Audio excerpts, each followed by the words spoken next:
सीख बड़ी परवाज पंखों की कोई मोहताज नहीं होती, छोटे से गुब्बारे लेकिन सीख बड़ी, पंख नहीं फिर भी उड़ान वही। ये तीन रंगों से आज आसमान पटा हुआ है। गुब्बारे हमारे ध्वज के तीन रंगों के प्रतीक, केसरिया बल देने वाला, सफेद है सच्चाई, हरा रंग है हरी हमारी खेतों की अंगड़ाई। इसी बीच parade commander ACP traffic Ajit Singh Chauhan द्वारा मुख्य अतिथि महोदय से परेड निरीक्षण का निवेदन किया गया। माननीय मुख्यमंत्री जी द्वारा उनके परेड निरीक्षण के निवेदन को स्वीकार किया गया। हरे माननीय मुख्यमंत्री महोदय परेड निरीक्षण हेतु खुली जीप में सवार हो रहे हैं। कोई नहीं आएगा।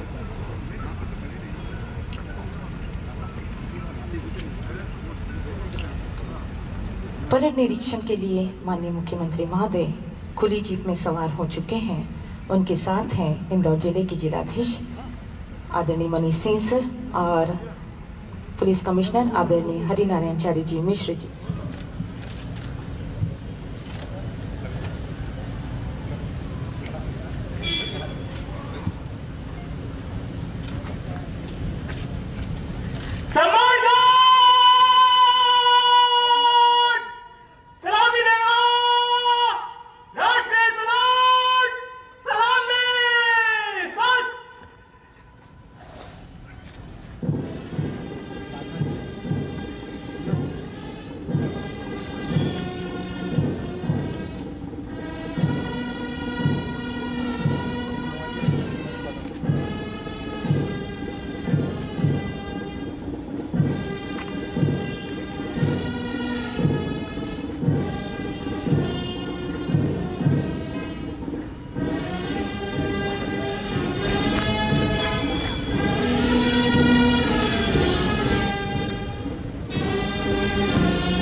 ये तो आजाद सुबहों की बातें हैं, पर जब हम उन गुलाम रातों की सोचते हैं तो एक एक पल सदियों सा लगता है। चित्कार करती हुई जंजीरों की आवाजें रोम रोम में सिहरन सी भर देती हैं। वो रक्त रंजित इतिहास हमें उन वीरों की याद दिलाता है जिनके खून के कतरों ने भारत की आजादी का बीज बोया। और अब इस गरिमामयी समारोह के मुख्य अतिथि मुख्यमंत्री छत्तीसगढ़ शासन माननीय श्री भूपेश बघेल जी प्रदेश की जनता के नाम अपना संदेश प्रस्तुत करेंगे। हमारे सिया दाई दीदी भाई बहनी संगवारी और मयारू नोनी बाबू मल्ल जय जोहार। आज भारत के 73वां गणतंत्र दिवस है। हम भारत के लोग बनाए अपने संविधान लागू करे के पावन दिन है। ये बेरा में आपन के हार्दिक अभिनंदन है। जब हम अपने गौरवशाली संविधान की बात करते हैं तो हमारी आंखों के सामने उन अमर शहीदों के चेहरे नजर आते हैं जिनकी बदौलत भारत आजाद हुआ था।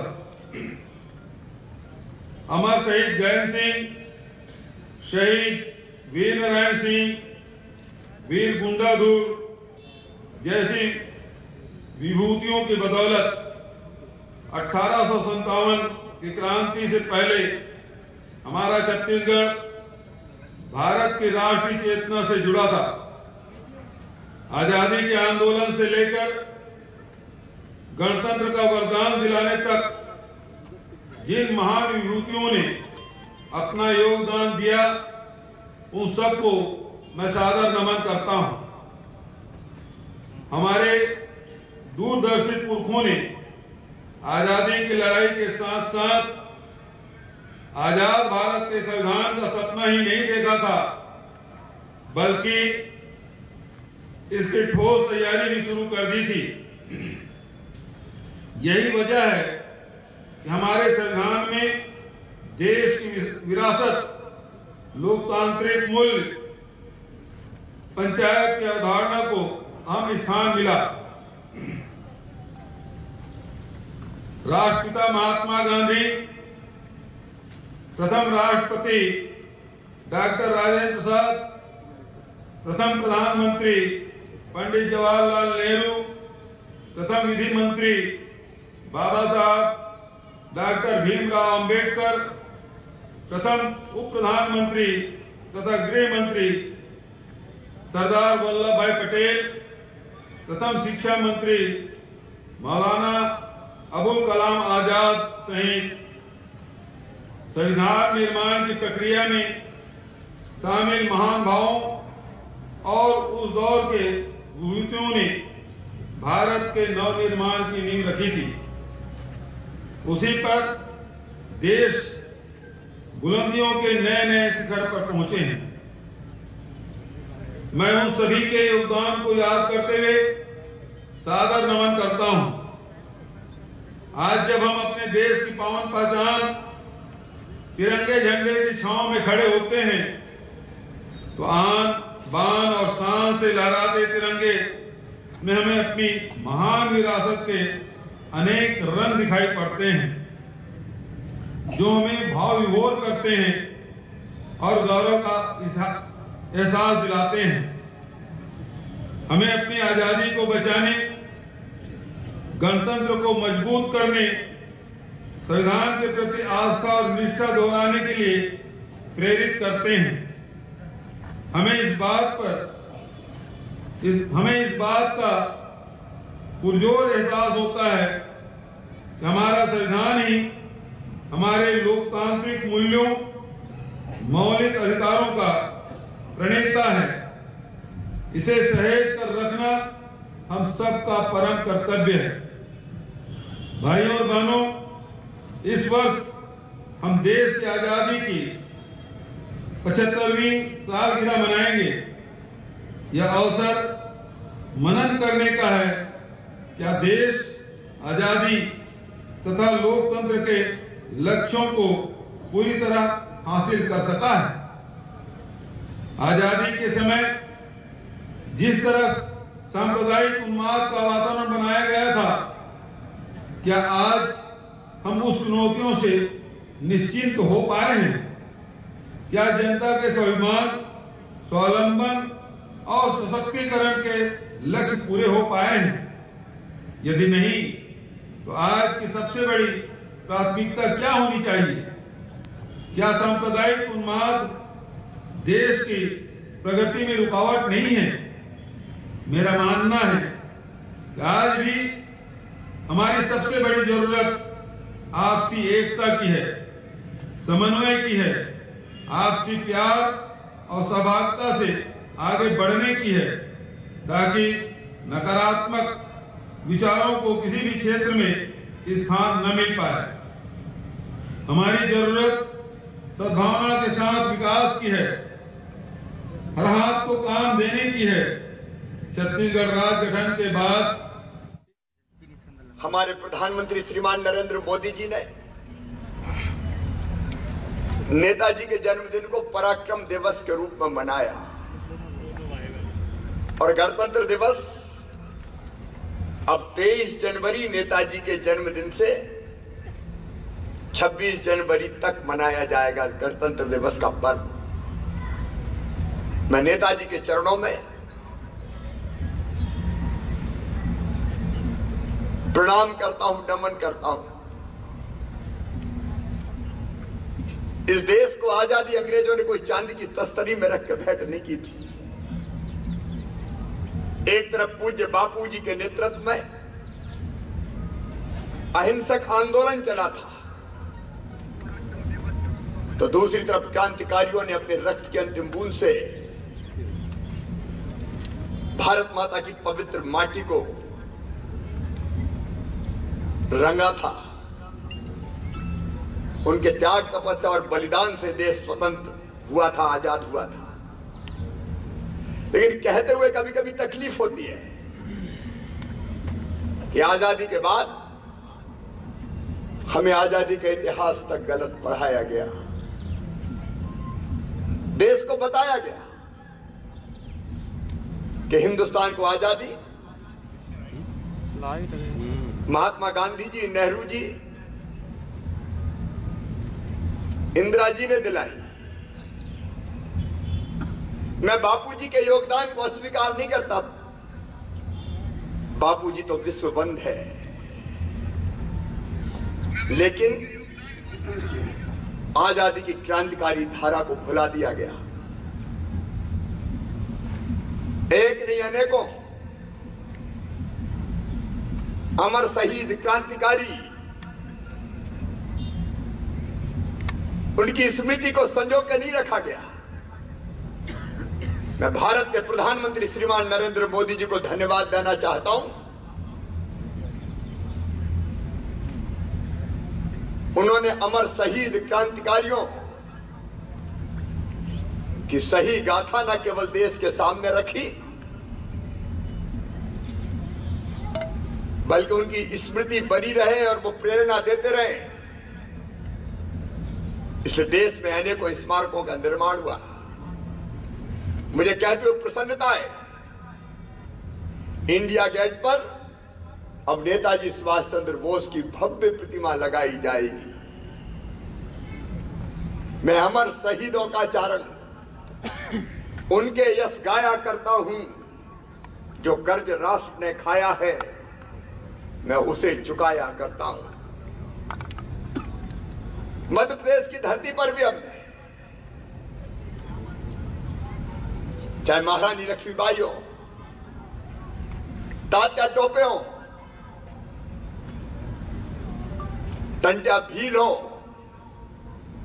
रघुनाथ साह शंकर साह हो, भीमा नायक खज्जा नायक हो, राणा बख्तावर सिंह हो, कुंवर चैन सिंह हो, राजा विभूत सिंह हो, बादल भोई हो, इन क्रांतिकारियों के स्मारक बना के जो कर्ज राष्ट्र पर उनका है, उसको चुकाने का विनम्र प्रयास किया है। शहीदों की चिताओं पर लगेंगे हर बरस मेले, वतन पर मरने वालों का यही बाकी निशा होगा। आज मैं डॉक्टर बाबा साहब अंबेडकर को भी प्रणाम करता हूं। भारत के संविधान के निर्माता और संविधान बनाने वाली प्रारूप समिति के सभी सदस्यों को भी नमन करता हूं। पंचायतों, संयुक्त वन प्रबंधन समितियों को भी इस योजना और प्रोत्साहन की राशि के दायरे में रखा गया है। मेरा मानना है, हरियाली और आर्थिक सशक्तिकरण को साझा प्रयासों में वृक्ष किसान की भी बड़ी भूमिका रहेगी। ये सारे प्रयास से ग्रामीण अर्थव्यवस्था को मजबूती देंगे। प्रदेश में पहली बार प्राथमिक कृषि सहकारी समितियों का पुनर्गठन कर 725 नई समितियों का पंजीयन किया गया है। इस तरह अब प्रदेश में इन समितियों की संख्या 1333 से बढ़कर 2058 हो गई है, जिससे किसानों को ऋण वितरण व अन्य योजनाओं का लाभ अधिक सुविधाओं के साथ दिया जा सकेगा। छत्तीसगढ़ विधानसभा के बजट सत्र 2021 में मैंने किसानों के सिंचाई पंप पूंजीकरण के 35,000 से अधिक लंबित आयोजनों का समाधान 1 साल में करने की घोषणा की थी। मुझे खुशी है कि 26,000 से अधिक पंप ऊर्जीकृत हो गए हैं। शेष पर तेजी से कार्रवाई की जा रही है ताकि मार्च 2022 तक ऐसा कोई भी प्रकरण लंबित न रहे। पहले हमने 1 नवंबर 2018 तक किसानों का लंबित 244 करोड़ रुपए के सिंचाई जल कर माफ किया था। दूसरी बार 30 जून 2021 तक पुनः 80 करोड़ रुपए सिंचाई कर माफ कर दिया है। इस तरह कृषि ऋण माफी, सिंचाई हेतु निःशुल्क विद्युत प्रदान, अनुदान जैसे आर्थिक राहत में विस्तार किया गया है। जाहिर है किसानों को सुविधा देने के हर मामले में हमने संवेदनशीलता के साथ तत्परता से कार्रवाई की है। छत्तीसगढ़ की ग्रामीण आबादी का एक बड़ा हिस्सा कृषि मजदूरी पर निर्भर है, जिन्हें खरीफ सीजन के बाद रोजगार का संकट हो जाता है। ऐसे भूमिहीन कृषि मजदूरों के लिए हमने राजीव गांधी ग्रामीण भूमिहीन कृषि मजदूर न्याय योजना के तहत इस वित्तीय वर्ष से लाभ देने की भी घोषणा की थी। धरती पर खड़े होकर मैं गर्व से कहता हूं कि इंदौर की जनता ने भी जन भागीदारी का अद्भुत इतिहास रचा है। इंदौर और प्रदेशवासियों ने मिलकर कोविड की दूसरी लहर का भी मुकाबला किया। अभी हम तीसरी लहर के प्रकोप से गुजर रहे हैं। संख्या स्थिर होना शुरू हो गई है, लेकिन मैं अपील करना चाहता हूं बहनों और भाइयों, सावधानी में ही सुरक्षा है। मास्क लगा के रखें, दूरियां बना के रखें। और एक बार फिर प्रधानमंत्री नरेंद्र मोदी को धन्यवाद देता हूं। मार्च 2020 में कोविड ने दस्तक दी। अप्रैल में कोविड की वैक्सीन के लिए टास्क फोर्स बना दी गई। हमारे वैज्ञानिकों को प्रणाम, विशेषज्ञों को प्रणाम। रिकॉर्ड समय में भारत ने अपनी स्वदेशी वैक्सीन बना ली। एक नहीं, दो वैक्सीन बन गई। और मुझे कहते हुए गर्व है कि लगभग 168 करोड़ डोज लगा दिए गए। वैक्सीन बनाने से लेकर टीका लगाने तक का एक अद्भुत कार्यक्रम जन सहयोग से संपन्न हुआ। और गर्व के साथ ये भी कहता हूं, आज उसी का परिणाम है कि कोविड की क्षमता उतनी मारक नहीं रही। जिन्होंने दोनों टीके लगवाए उनको या तो संक्रमण होता नहीं है, और होता भी है तो ऐसा संघातक नहीं होता कि जिंदगी चली जाए। अस्पताल में भी भर्ती होने वालों की संख्या अब नगण्य है। मुझे कहते हुए गर्व है कि प्रधानमंत्री नरेंद्र मोदी जी के नेतृत्व में वैक्सीन बनी, टीके लगाए गए, मुफ्त में लगाए गए, और करोड़ों करोड़ देशवासियों की जिंदगी को सुरक्षित बनाया गया। मैं सभी पहलुओं पर व्यापक और सुसंगत ढंग से काम करने के लिए गोधन न्याय मिशन का गठन मील का पत्थर साबित होगा। कोरोना महामारी के समय जब बड़ी संख्या में हमारे प्रवासी श्रमिक छत्तीसगढ़ लौटे, तब हमने उनके हित के लिए विशेष प्रयास करने का संकल्प लिया था, जिसे अमल में लाते हुए छत्तीसगढ़ राज्य प्रवासी श्रमिक नीति 2020 को बनाकर लागू किया गया है। असंगठित श्रमिकों के पंजीयन, पलायन पंजी का ऑनलाइन संधारण, विभिन्न कल्याणकारी योजनाओं के संचालन के लिए उत्कृष्ट कार्य हेतु भारत सरकार द्वारा छत्तीसगढ़ को राष्ट्रीय ई श्रमिक सेवा पुरस्कार से सम्मानित किया गया है। श्रम कल्याण के प्रयासों को आगे बढ़ाने के लिए आज मैं घोषणा करता हूं कि प्रत्येक जिला मुख्यालय तथा विकासखंड स्तर पर मुख्यमंत्री श्रमिक संसाधन केंद्र की स्थापना की जाएगी। श्रमिक परिवारों की बेटियों की शिक्षा, रोजगार, स्वरोजगार तथा विवाह में सहायता के लिए भी आज एक नई योजना की घोषणा करता हूं, जो मुख्यमंत्री नूनी सशक्तिकरण सहायता योजना के नाम से जानी जाएगी। इस योजना के तहत छत्तीसगढ़ भवन एवं अन्य सन्निर्माण कर्मकार कल्याण मंडल में पंजीकृत हितग्राहियों के प्रथम 2 पुत्रियों के बैंक खाते में 20-20 हजार रुपए की राशि का भुगतान एक मुश्त किया जाएगा। जरूरतमंद तबकों को खाद्यान्न उपलब्ध कराने के लिए सार्वजनिक वितरण प्रणाली का अतुलनीय योगदान रहा है, लेकिन छत्तीसगढ़ में 1.5 दशक में यह व्यवस्था की बदहाली की भेंट चढ़ गई थी। हमने सार्वभौम पीडीएस का वादा निभाया, जिसका लाभ 2,55,00,000 लोगों को मिलने लगा है। यह वर्ष 2021 की जनगणना के अनुसार 100% कवरेज है। विगत 1 वर्ष में 778 नई उचित मूल्य दुकानों शुरू की गई है।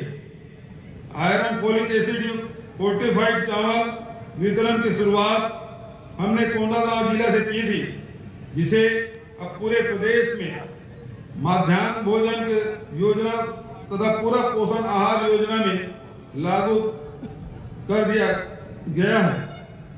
इस तरह खाद्यान्न सुरक्षा के साथ पोषण सुरक्षा के लिए भी नए उपाय किए जा रहे हैं। छतरपुर और रीवा में सबसे बड़ा एशिया का सोलर पावर प्लांट बनकर तैयार है, और ओंकारेश्वर बांध में फ्लोटिंग सोलर पावर प्लांट, पानी के ऊपर सोलर पैनल बना के हम सूरज से बिजली बनाएंगे। ये ऊर्जा क्लीन ऊर्जा है,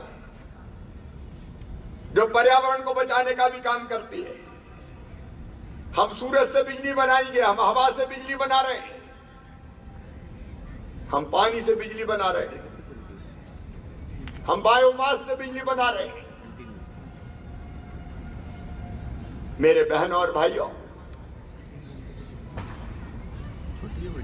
नदियों के पानी को रोक के किसान के सूखे खेतों की प्यास बुझाने में मध्य प्रदेश ने एक नया रिकॉर्ड स्थापित किया है। कभी जब ये मांग की गई थी कि नर्मदा जी का पानी क्षिप्रा में लाओ, तो कह दिया गया था इम्पॉसिबल, ये हो ही नहीं सकता। हमने कहा असंभव शब्द हमारे शब्दकोश में नहीं है। नर्मदा जी को क्षिप्रा जी से जोड़ा गया, गंभीर से जोड़ा गया, अब काली सिंध से जोड़ रहे हैं, पार्वती से जोड़ रहे हैं, मालवा और निवाड़ में नर्मदा जी सहित बाकी नदियों के पानी को ले जाके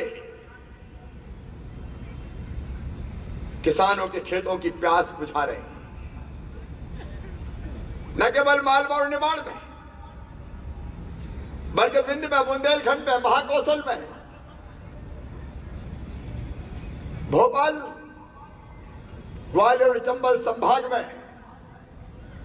किसान भाइयों, मुझे बताती हूँ प्रसन्नता है। कभी सिंचाई का रकबा 7.5 लाख हेक्टेयर था, बढ़ा के हमने 43 लाख हेक्टेयर कर दिया, और आने वाले समय में 65 लाख हेक्टेयर तक हम ले जाएंगे।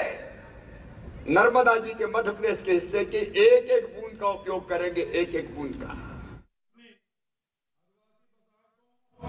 में समुचित और सुसंगत विकास की रणनीति अपनाई, जिससे परस्पर विश्वास के वातावरण में एक नई शुरुआत हो। आज मुझे कहते हुए बहुत खुशी का अनुभव हो रहा है, हम अपनी रणनीति में सफल हो रहे हैं, जिसका लाभ आदिवासी अंचलों में दिखाई पड़ रहा है। तेंदुपत्ता संग्रहण की पारिश्रमिक दर 4,000 रुपये प्रति मानक बोरा करते हुए हमने एक नई शुरुआत की थी। पहले मात्र 7 लघु उपज को समर्थन मूल्य पर खरीदने की व्यवस्था थी, जिसे बढ़ाकर अब 61 कर दिया जाएगा। रेली कोसा को भी समर्थन मूल्य पर खरीदने की घोषणा कर दी गई है। लोहानी गुणा में जमीन वापसी से न्याय की जो शुरुआत की गई थी वह पहल आर्थिक सामाजिक हर क्षेत्र में फैली। नक्सली हिंसा के कारण बंद स्कूलों को चालू कराना, अदालती मामलों से मुक्ति, निरस्त वन अधिकार दावों की समीक्षा, व्यक्तिगत तथा सामुदायिक वन अधिकार अधिमान्यता पत्रों का वितरण, कुपोषण मुक्त बस्तर, मलेरिया मुक्त बस्तर अभियान, डीएमएफ व अन्य निधियों की मदद से काजू, कॉफी, पपीता जैसे नए ढंग से खेती को बढ़ावा, कनिष्ठ सेवा चयन आयोग का गठन, मुख्यमंत्री हाट बाजार क्लिनिक योजना, आमचो बस्तर विश्व आदिवासी दिवस पर अवकाश, सड़क, बिजली तथा मोबाइल नेटवर्क, हवाई सेवा, देवगुड़ी क्षेत्र का विकास प्राधिकरण में स्थानीय नेतृत्व, मधुर गुड़ योजना, बस्तर दशहरा के लिए माझी, चालकी आदि के मानदेय राशि में वृद्धि, नारायणपुर जिले में मसाहती सर्वेक्षण जैसे अनेक प्रयासों से स्थानीय जनता और सरकार के बीच आपसी विश्वास का मजबूत रिश्ता बना है। लेकिन एक अपील मैं किसान भाइयों बहनों से करना चाहता हूं। फसलों का विविधीकरण जरूरी है। केमिकल फर्टिलाइजर ने हमारी धरती की उर्वरक क्षमता को गंभीर रूप से प्रभावित किया है, और जब वो दिन आ गए कि हम गेहूं और धान के अलावा बाकी फसलें भी लगाएं और साथ में प्राकृतिक खेती और जैविक खेती की तरफ बढ़ें।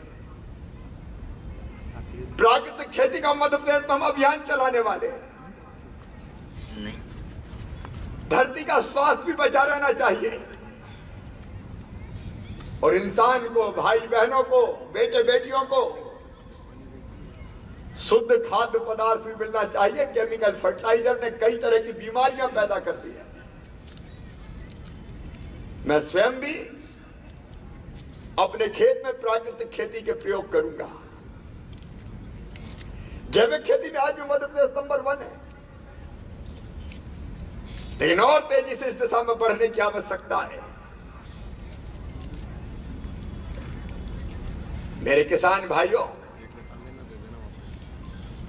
पिछले 22 महीने में लगभग 1,48,000 करोड़ रुपया किसानों के खाते में डाला गया है, और पिछले साल की फसल बीमा योजना का पैसा हम फिर जल्दी किसानों के खाते में डालने वाले हैं। न केवल फसल बीमा योजना का पैसा,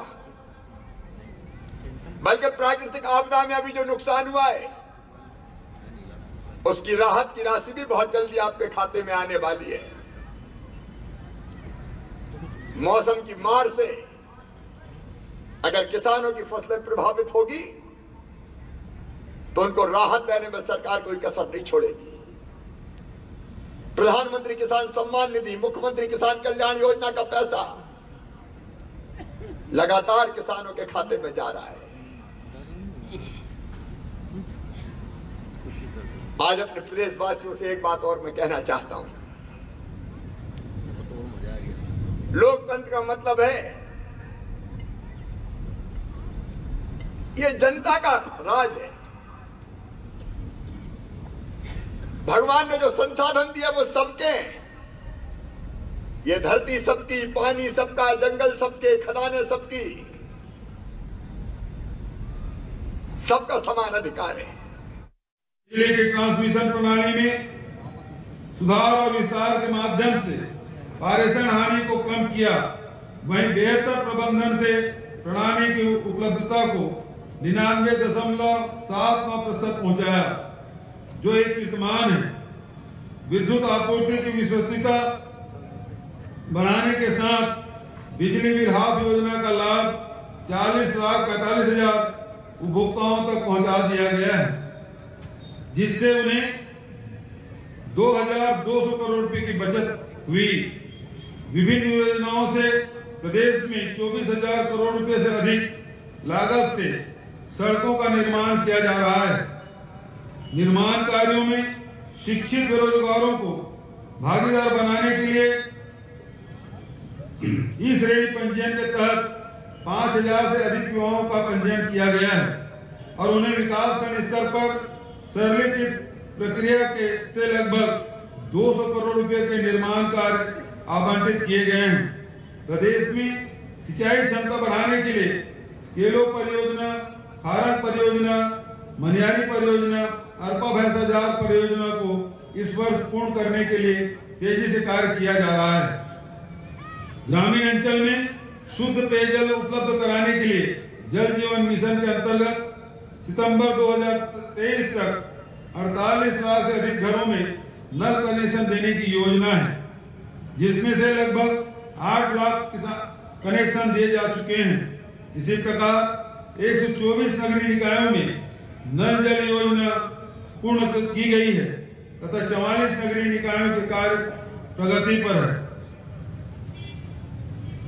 स्वास्थ्य अधोसंरचना के विस्तार हेतु डॉक्टरों, मेडिकल स्टाफ और उपकरणों की संख्या में कई गुना वृद्धि की गई है। मैं जिन स्थानों पर जनता अस्पतालों तक नहीं पहुंच पाती, वहां अस्पतालों की सुविधाएं पहुंचाने के लिए मुख्यमंत्री हाट बाजार क्लिनिक योजना, मुख्यमंत्री शहरी स्लम स्वास्थ्य योजना, डायबिटीज क्लिनिक योजना से 18 लाख से अधिक लोगों की जांच और उपचार किया गया है। डॉक्टर खूबचंद बघेल स्वास्थ्य योजना, मुख्यमंत्री विशेष स्वास्थ्य सहायता योजना के माध्यम से उपचार में लगने वाले 50,000 से 20 लाख रुपए तक खर्च की चिंता से लोगों को मुक्त किया गया। जन सुविधा के विस्तार और जनता को मांगी दवाई के बोझ से राहत दिलाने के लिए Shri Dhanvantari generic medical store योजना प्रारंभ की गई। संकल्प को मैं व्यक्त कर रहा हूं। अगर इस धरती पर भगवान ने पैदा किया है तो इतना हक तो है ही कि रहने की जमीन का टुकड़ा उसका अपना हो। और इसलिए मध्य प्रदेश वासियों, हम अभियान प्रारंभ कर रहे हैं। मध्य प्रदेश में मुख्यमंत्री भू आवासीय अधिकार योजना, इस योजना के अंतर्गत मेरे वो भाई बहन जिनके पास रहने की जमीन का टुकड़ा नहीं है, उनको रहने की जमीन का टुकड़ा देके जमीन का मालिक बनाया जाएगा। कोई गरीब रहने की जमीन के बिना नहीं रहेगा। आखिर उनको भी जीने का हक और मुस्कुराने का अधिकार है। जल्दी हम इस अभियान को प्रारंभ कर रहे हैं। शहरों में अगर इतनी जमीन नहीं होगी तो हम मल्टी बना के धीरे धीरे उनको रहने के आवास उपलब्ध कराएंगे। मकान के साथ साथ संकल्प होता है। कोरोना महामारी ने हमें बता दिया है कि इलाज और उसकी निःशुल्क व्यवस्था एक बड़ी आवश्यकता है। प्रधानमंत्री जी ने आयुष्मान भारत अभियान चलाया है। 2,60,00,000 आयुष्मान कार्ड मध्य प्रदेश में बन चुके हैं। जो शेष बचे भाई बहन हैं, उनको भी मैं आह्वान करता हूं कि वो अपने आयुष्मान कार्ड बनवा लें। प्रशासन इस काम में शिद्दत से लगे। और आयुष्मान कार्ड का सीधा मतलब है, भगवान ना करे कोई कभी बीमार हो, लेकिन अगर बीमार हो जाए तो केवल सरकारी अस्पताल नहीं, 5 लाख रुपए तक का इलाज प्राइवेट अस्पताल में भी साल भर में निःशुल्क करा के दिया जाएगा। कोई गरीब बिना इलाज के नहीं रहने दिया जाएगा। गरीब का इलाज, उसके लिए रोजगार की व्यवस्था। मैं महानगरों में, कस्बों में, शहरों में प्रशासन को मैंने निर्देश दिए। अभी 12 जनवरी को स्वामी विवेकानंद जयंती के दिन रोजगार दिवस के रूप में हमने मनाया था। हमने तय किया था 1 लाख रोजगार हर महीने देंगे। लेकिन मुझे प्रसन्नता है कि 2 महीने में हमने 5,26,000 लोगों को स्वरोजगार के लिए अलग अलग योजनाओं से ऋण दिलवा के उनकी आजीविका की गाड़ी पटरी पे लेके आए थे। 25 फरवरी के दिन फिर रोजगार दिवस मनाया जाएगा। मैं कहना चाहता हूं प्रदेशवासियों से, हर महीने कम से कम 2 लाख रोजगार के अवसर पैदा किए जाएंगे और 90,000 लोगों को रोजगार मिलना प्रस्तावित है। विगत 3 वर्षों में युवाओं के आंखों में स्वावलंबन की चमक बढ़ते देखकर हमारा उत्साह बढ़ा है। यही वजह है हमने छत्तीसगढ़ रोजगार मिशन का गठन किया, जिसके तहत आगामी 5 वर्षों में 15 लाख नए रोजगार के अवसर सृजित करने के लिए हम पूरी ताकत लगाएंगे। प्रदेश के आस्था स्थलों को पर्यटन विकास की सुविधाओं से जोड़ते हुए हमने चंदखुरी में माता कौशल्या के प्राचीन मंदिर परिसर का जीर्णोद्धार किया है। वहीं राम वनगमन पथ पर 75 स्थानों को चिन्हांकित कर इनके विकास की कार्य योजना बनाई है। प्रथम चरण में इनमें से 9 स्थानों का विकास कार्य प्रगति पर है। ये स्थान भी बड़े पैमाने पर रोजगार सृजन के माध्यम बनेंगे। भाइयों और बहनों, न्याय के लिए संघर्ष और कानून का राज चलाने की प्रतिबद्धता हमारी विरासत है। आज़ादी का आंदोलन न्याय के लिए था। संविधान का निर्माण और संविधान में संशोधन के जरिए नागरिक अधिकारों के दायरे में लगातार विस्तार करते जाने को हमारी राष्ट्रीय नेतृत्व ने सदा अपना कर्तव्य समझा। हम इसी विरासत को आगे बढ़ाने पर विश्वास करते हैं। तृतीय लिंग युवाओं को पुलिस बल में भर्ती करना, बस्तर के जवानों को बस्तर फाइटर्स बल में भर्ती करना, सुरक्षा बलों की देखरेख में बस्तर के दुर्गम और नक्सल प्रभावित अंचलों में 5 बृहद पुलों का निर्माण, मोबाइल टावरों की स्थापना, सामुदायिक पुलिसिंग के माध्यम से जनता का आत्मविश्वास बढ़ाना और इन सब के माध्यम से नागरिक सुविधाओं में वृद्धि को भी हम न्याय की दिशा में बढ़ते कदम मानते हैं। चिट फंड कंपनियों द्वारा प्रदेश की मासूम जनता से ठगी की गई राशि वापस दिलाने के लिए हमारी प्रतिबद्धता का नतीजा है कि अब तक चिट फंड कंपनियों के 840 आरोपियों को गिरफ्तार किया गया है और 11 करोड़ से अधिक राशि वसूल कर जनता को लौटाई गई है। और अब बड़े पैमाने पर कुर्की और संपत्ति नीलामी के माध्यम से और भी अधिक राशि लौटाने का प्रयास किया जाएगा। प्रशासनिक सुविधाओं में भी न्याय का अंग है। विगत 3 वर्षों में हमने 5 नए जिलों का गठन की घोषणा की, जिसमें से एक जिला गौरेला पेंडा मरवाही विकास की नई गाथा लिख रहा है। वहीं अन्य 4 जिलों का औपचारिक उद्घाटन भी शीघ्र किया जाएगा। हमने लोक सेवा केंद्रों के माध्यम से 132 सेवाएं ऑनलाइन की थी, जिनमें 1 वर्ष में 25 लाख से अधिक लोग लाभान्वित हुए। आज गणतंत्र दिवस के पावन अवसर पर मैं अपने छत्तीसगढ़िया भाई बहनों के हित में कुछ और महत्वपूर्ण घोषणाएं करता हूं। हमारी सरकार इसी वर्ष समस्त अनियमित भवन निर्माण के नियमितीकरण हेतु एक व्यवहारिक, सरल एवं पारदर्शी कानून लाएगी, जिससे अनेक नागरिक प्रत्यक्ष रूप से लाभान्वित होंगे।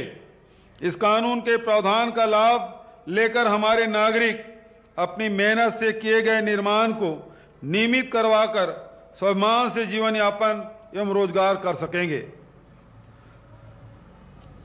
दूसरा, इसके साथ ही रिहायशी क्षेत्रों में संचालित व्यावसायिक गतिविधियों में के नियमितीकरण हेतु आवश्यक प्रावधान किए जाएंगे, ताकि हमारे हजारों भाई बहन आत्मविश्वास के साथ अपना व्यवसाय संचालित कर सके।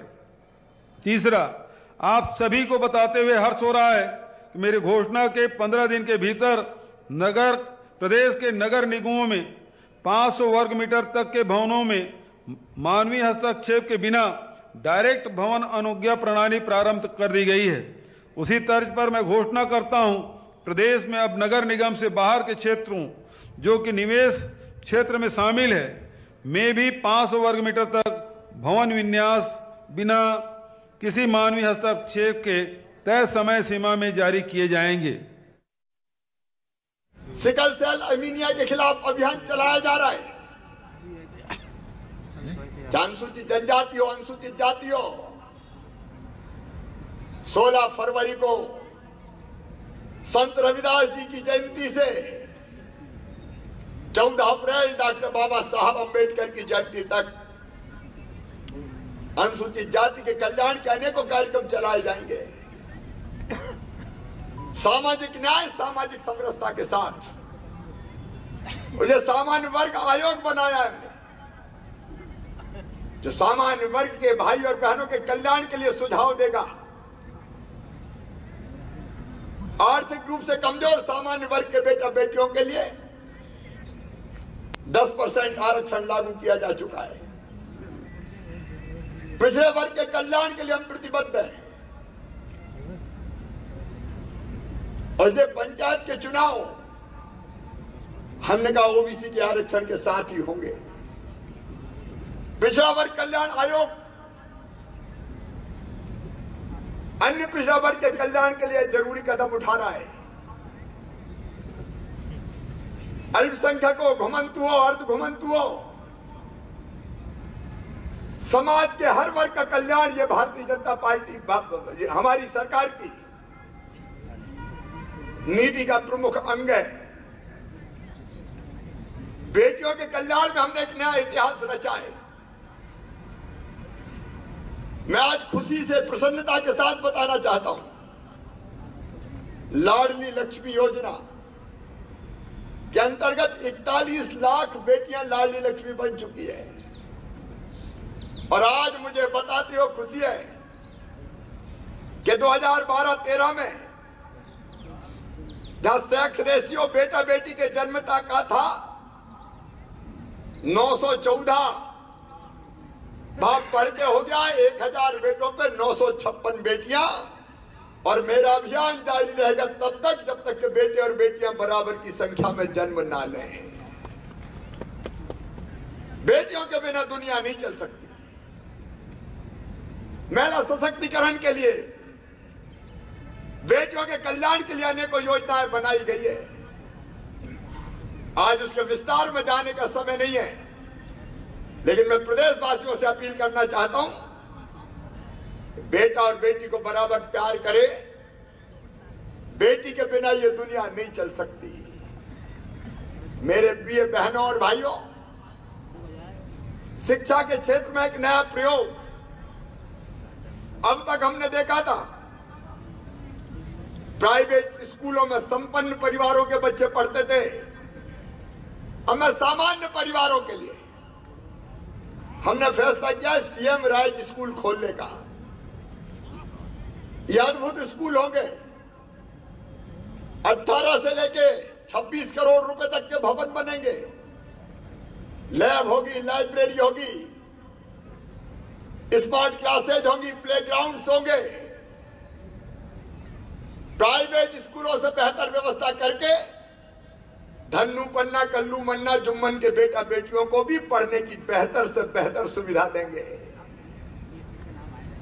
मैं जानता हूं हर एक बच्चे में प्रतिभा होती है। अगर अवसर मिल जाए तो गरीब और सामान्य परिवारों के बच्चे भी असाधारण प्रतिभा का परिचय देते हैं। हम इस साल एक काम और कर रहे हैं। अंग्रेजियत कई बार लगता अभी भी हावी है, लेकिन मैं जानता हूं कई बच्चे विशेषकर ग्रामीण परिवेश में रहने वाले वो प्रतिभावान होते हैं, लेकिन अंग्रेजी में प्रतिभा का प्रकटीकरण नहीं कर पाते और तो पीछे रह जाते हैं। और तो हमने तय किया है अगले साल से मेडिकल की पढ़ाई और इंजीनियरिंग की पढ़ाई भी मध्य प्रदेश की धरती पर हिंदी में करवाई जाएगी। आज हम सब के लिए गौरव का प्रतीक बन गया है। कोरोना महामारी के दौरान उत्पन्न विभिन्न समस्याओं से सक्षमता के साथ निपटने में हमारी छत्तीसगढ़ मॉडल की बड़ी भूमिका रही है। हमारी सरकार ने सारी व्यवस्थाएं कर रखी है।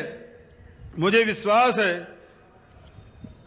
परस्पर सद्विश्वास, एकजुटता तथा कोरोना प्रोटोकॉल के पालन से तीसरी लहर पर हम जल्दी ही काबू पा सकेंगे। मैं आप सबसे अनुरोध करता हूं कि आप सतर्क रहें। आपका बेहतर स्वास्थ्य और सक्रिय योगदान ही हमारी सबसे बड़ी शक्ति है। मेरा एक ही सपना और एक ही लक्ष्य कि नवा छत्तीसगढ़ 2,80,00,000 लोगों के हाथ में 2,80,00,000 लोगों के हाथ से गढ़ा जाए, जिसमें सबकी भागीदारी हो,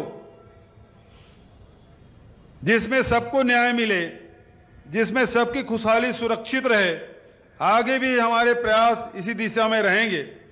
आपका प्यार और समर्थन मेरी सबसे बड़ी पूंजी है और इसी पूंजी के निवेश से हम दुनिया के सबसे अधिक पूंजी छत्तीसगढ़ में निवेश के लिए आमंत्रित भी करेंगे। मैं चाहूंगा आप लोग भी मेरे साथ दोहराएंगे, जय जोहार, जय छत्तीसगढ़, जय हिंद, जय छत्तीसगढ़। धन्यवाद।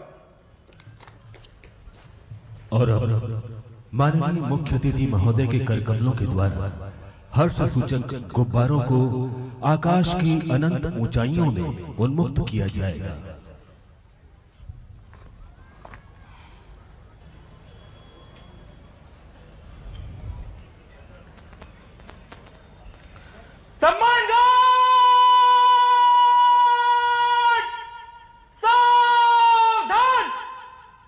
जैसे ये कह रहे हैं, लो शांति के दूत चले, हो प्रसन्न अभिभूत चले, क्यों बैर क्यों किस लिए गिले, आज मिलो तुम सभी गले। मध्य प्रदेश पुलिस ने अभियान चलाया है बेहतर कानून और व्यवस्था का। हमने 2 चिन्हित शहरों में, इंदौर और भोपाल में, इसे पुलिस कमिश्नर सिस्टम को भी लागू किया है। आम जनता को सुशासन देते हुए मध्य प्रदेश आगे बढ़ रहा है। हमने कई प्रकल्प और शुरू करने का फैसला किया है। एक तरफ महाकाल महाराज के मंदिर के परिसर में भव्य निर्माण का काम हो रहा है। उज्जैन में 700 करोड़ रुपए से ज्यादा के काम।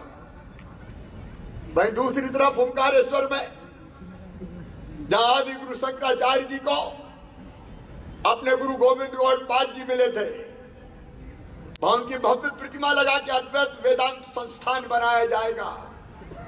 एक ही चेतना सब प्राणियों में, और जो हम में से कोई छोटा बड़ा नहीं है, हम सब एक समान है। ये भाव अगर पूरे जगत में फैल जाए तो सारे मतभेद समाप्त हो जाए। उस दिशा में भी हम काम कर रहे हैं। देवास में चामुंडा मैया हो, सलकनपुर वाली माता हो, मैहर वाली मैया हो, राम रजा का ओरछा हो, चित्रकूट की पवित्र धरती हो, ये रिलीजियस धार्मिक स्थल जो हमें प्रेरणा देते हैं, उनके विकास का अभियान, टूरिज्म के क्षेत्र में, चाहे जल महोत्सव का सवाल हो या टाइगर रिजर्व में टाइगर सफारी से लेके हॉट एयर बैलून की सवारी हो, अनेकों नए उपक्रम प्रारंभ किए गए ताकि रोजगार के नए अवसर और हम सृजित कर सके। हमने एक विभाग और बनाया है, आनंद विभाग। मैं आज अपील करना चाहता हूं, आनंदम केंद्र कई जगह बन रहे हैं। जिनके पास जरूरत से ज्यादा हो रख जाए और जिनको जरूरत हो वो ले जाएं। एक अद्भुत काम मध्य प्रदेश में प्रारंभ हुआ है।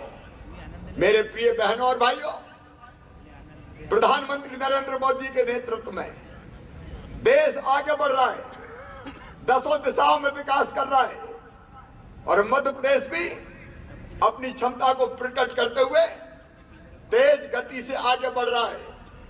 इस अवसर पर गणतंत्र दिवस की शुभकामनाएं देते हुए मैं कुछ निवेदन और अपील आपसे करना चाहता हूं। सारे काम केवल सरकार के नहीं होते, समाज को भी हाथ बटाना पड़ता है। और इसलिए मेरी प्रार्थना है प्रदेशवासियों से, कोविड के मुकाबले के लिए क्राइसिस मैनेजमेंट कमेटियां हमारी नीचे तक सक्रिय रहे।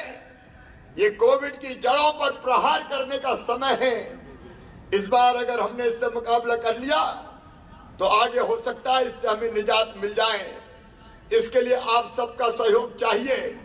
और जिनने वैक्सीन नहीं लगवाई, क्योंकि मध्य प्रदेश में 97% फर्स्ट डोज लग गया है, 93% से ज्यादा सेकंड डोज लगाए और 73% 15 से लेकर 17 साल के बच्चों को डोज लगाए।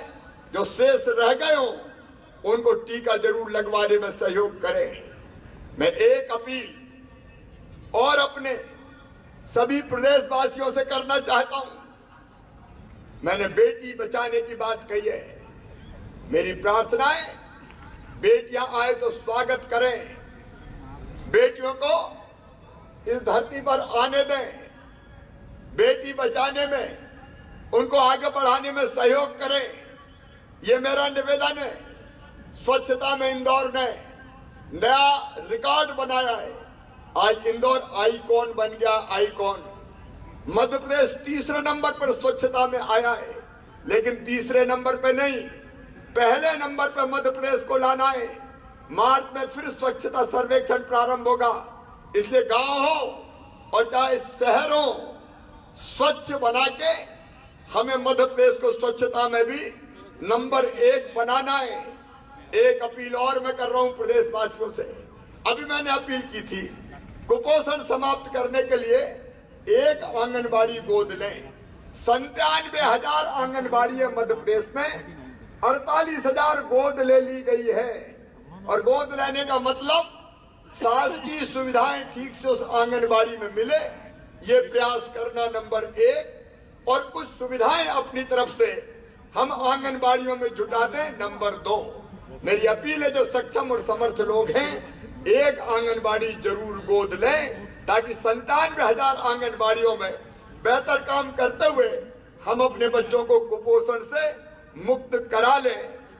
अनाथ बच्चे हमारे रहते हुए कोई कैसे हो सकते हैं। मैं अपील करना चाहता हूं प्रदेशवासियों से।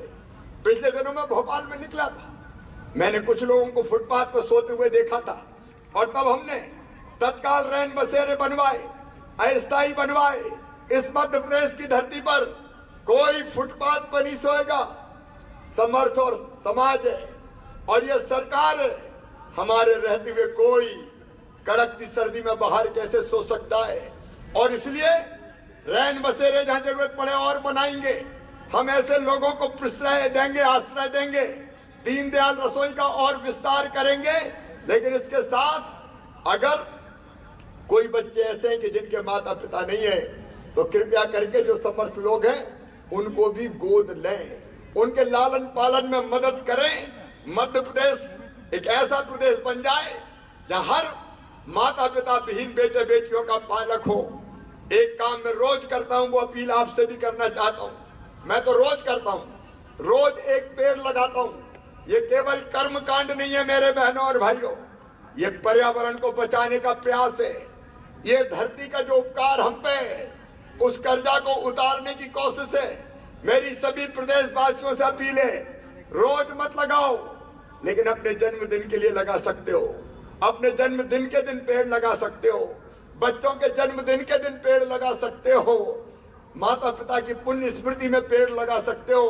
अगर एक एक पेड़ ऐसे लग जाए तो पर्यावरण बचाने में मध्य प्रदेश दुनिया में ऐतिहासिक काम करेगा। ये मैं आप सबसे अपील करता हूं, हर मंगल के अवसर पर एक पेड़ आप जरूर लगाएं। ये मेरा निवेदन है।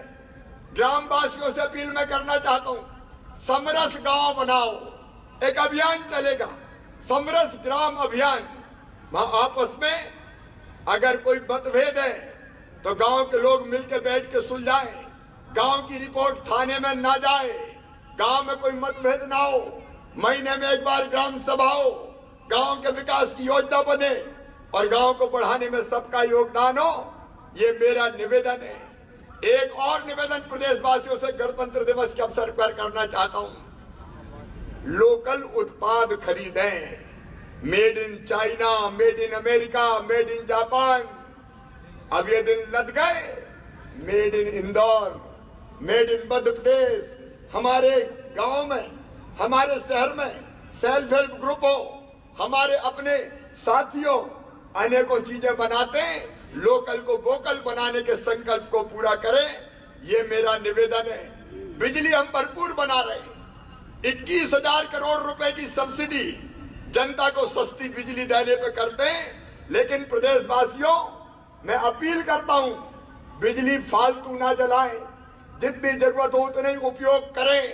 बिजली बचाना बिजली बनाने के बराबर है। मैं आपसे पीने के पानी के भी बेहतर प्रबंधन की गांव में अब नल जल योजना बन रही है, समितियां बना के उनका बेहतर प्रबंधन करें। और वैसे ही एक अपील और, हर शहर हर गांव अपना जन्मदिन साल में एक दिन मनाए। मैंने पिछली बार इंदौर में यह अपील की थी। कुछ गांवों ने अपने जन्मदिन की तारीख तय की है।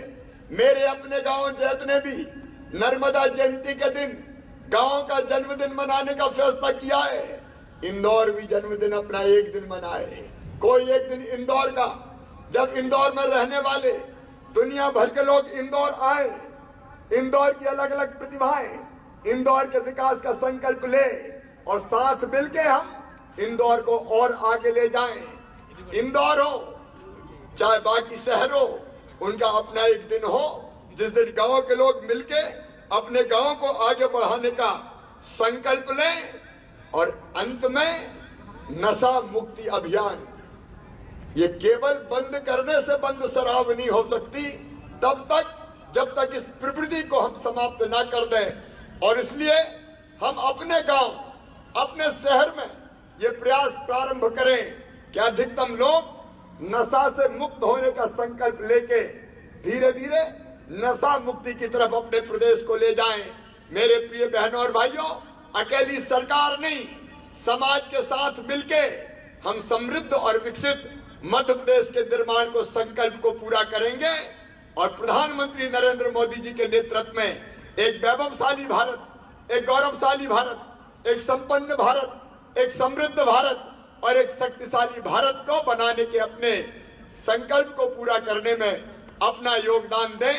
एक बार मैं फिर गणतंत्र दिवस की आप सबको हार्दिक शुभकामनाएं देता हूं, हार्दिक बधाइयां देता हूं। मेरे साथ फिर बोलिए, भारत माता की। और जोर से, भारत माता की, भारत माता की। मैं कहूंगा जय मध्य प्रदेश, आप भी कहेंगे जय मध्य प्रदेश। जय मध्य प्रदेश, जय मध्य प्रदेश। बहुत बहुत धन्यवाद। बहुत बहुत धन्यवाद सर। अब हमारे दलों द्वारा राष्ट्रपति महोदय की जय का नारा लगाया जाएगा, तत्पश्चात हर्ष फायर होगा। सावधान! राष्ट्रपति जी के जय के नारे देगी। राष्ट्रपति जी की, राष्ट्रपति जी की, राष्ट्रपति जी की। हर्ष फायर के लिए खुली लाइन। हमारे जवानों द्वारा 3 बार हर्ष